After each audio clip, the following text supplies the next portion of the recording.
Hey, I'm back, and with me, another speed art. This one is of John Kramer.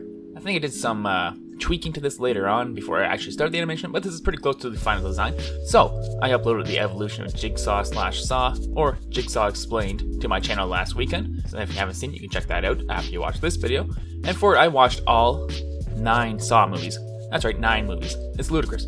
This series has so many movies. I think 7 of them came out in a row. And, you know, this was probably actually the hardest script to boil down, so I paid pretty close attention to these movies, and yeah, so while they're still a little bit fresh in my mind, I'm gonna rank them all up for you right now, from worst to best.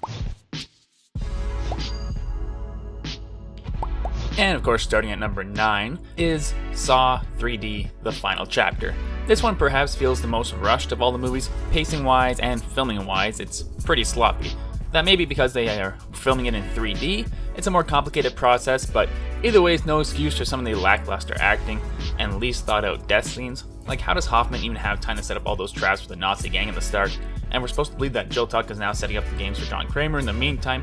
It's all a hard pill to swallow.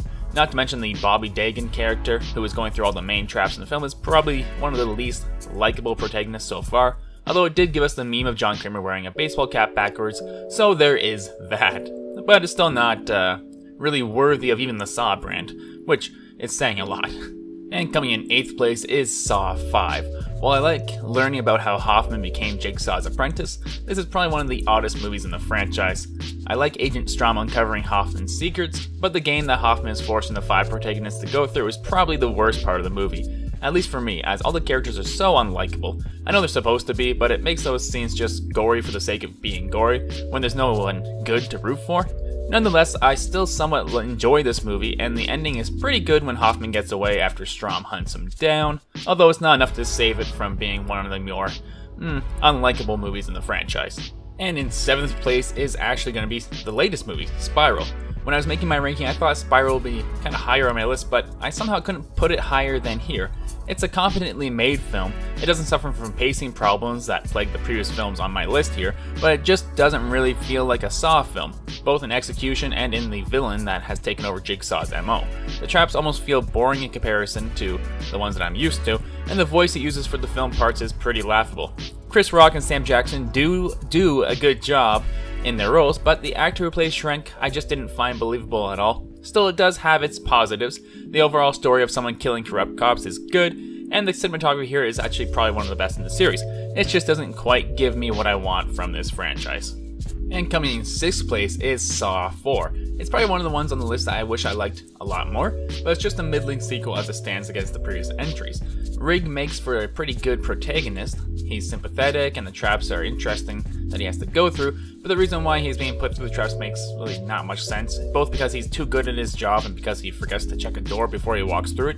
It's like, is this really worthy of being tested by Jigsaw? Not really in my books, but nonetheless, I really like the reveals at the end when we realize that this movie is actually taking place concurrently with Saw 3, which actually makes it a paraquel, not a sequel so much as it is parallel with the other movie that came before it, and also Hoffman's reveal is pretty good. I didn't see it coming the first time around, and it opened up the series to more sequels following this entry, so I do give it props for doing that. I just feel like it comes up short compared to at least the first 3 movies in the franchise. And at number 5 is Saw 6. Now, Saw 6 is actually one of the better entries in the series. Its pacing is pretty smooth, and the main protagonist going through the traps, while not really sympathetic, does raise a lot of questions about the healthcare system in America. I'm Canadian, so I don't think too much about it, but if you get sick in America and you can't afford some crazy price treatment, you basically just die. It's insane. I also like the scenes where the FBI start to suspect Hoffman is Jigsaw's accomplice, and Hoffman just goes crazy on them.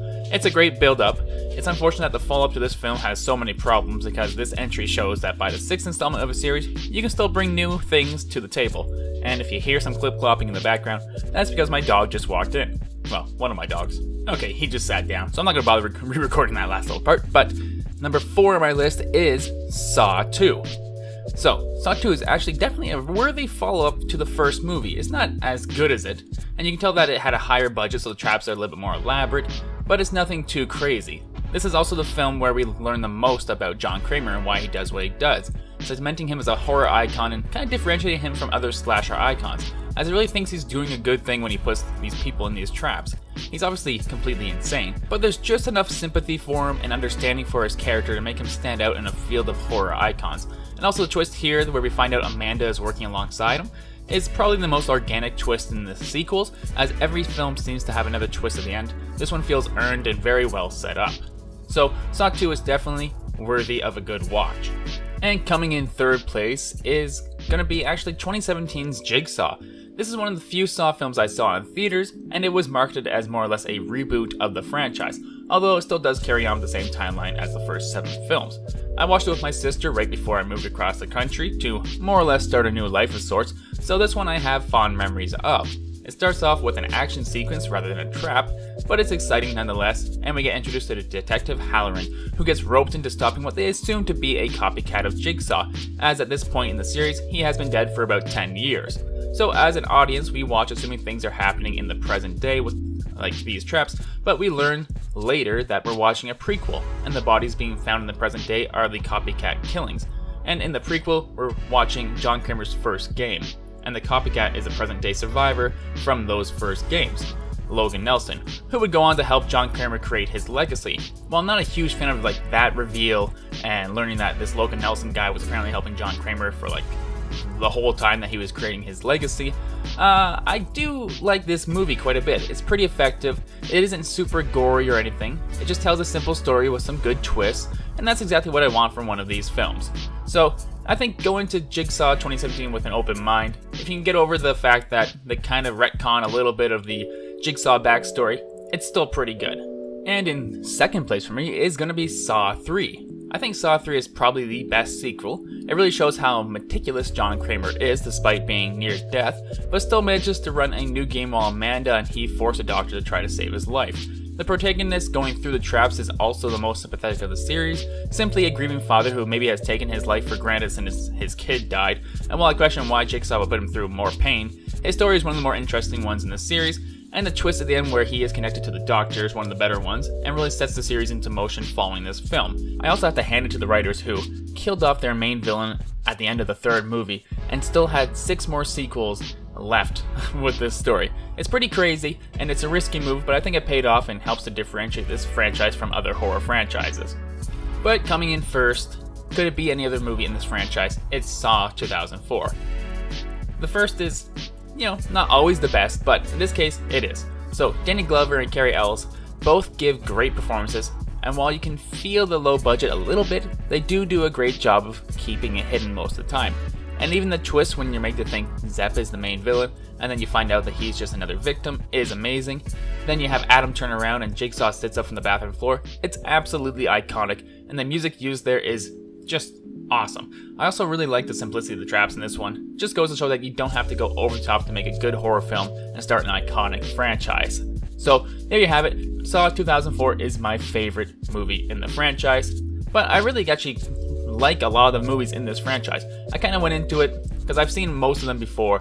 I went into thinking this was going to be like a little bit gory, and I don't really like a lot of gory stuff. I kind of like to watch things for the story, or just if it's like kind of like cheap gory, like crappy like Friday the 13th type gore, that doesn't bother me. But like I was like remembering these as being like really gory back in the days, but once you kind of get over that, it's a story here that is actually pretty interesting. And yeah, some of the later sequels are a little bit messy, but I think overall this is like one of the more interesting horror franchises, and I hope you guys enjoy it too. Or if you don't enjoy it, I hope you guys enjoy my little animation that kind of summarizes it, because my animation is not really gory at all. So if you just want to kind of learn the basic story, that's a good way to do it as well.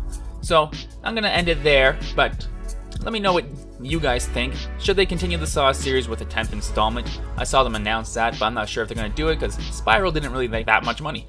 Or would you prefer that they leave it where it is right now?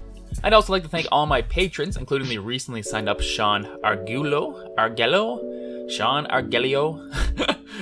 sorry if I'm butchering your name, and Gavin Hall. There's links to check out my latest animation on Tell It Animated down below, and until next time, I'll tell you something later.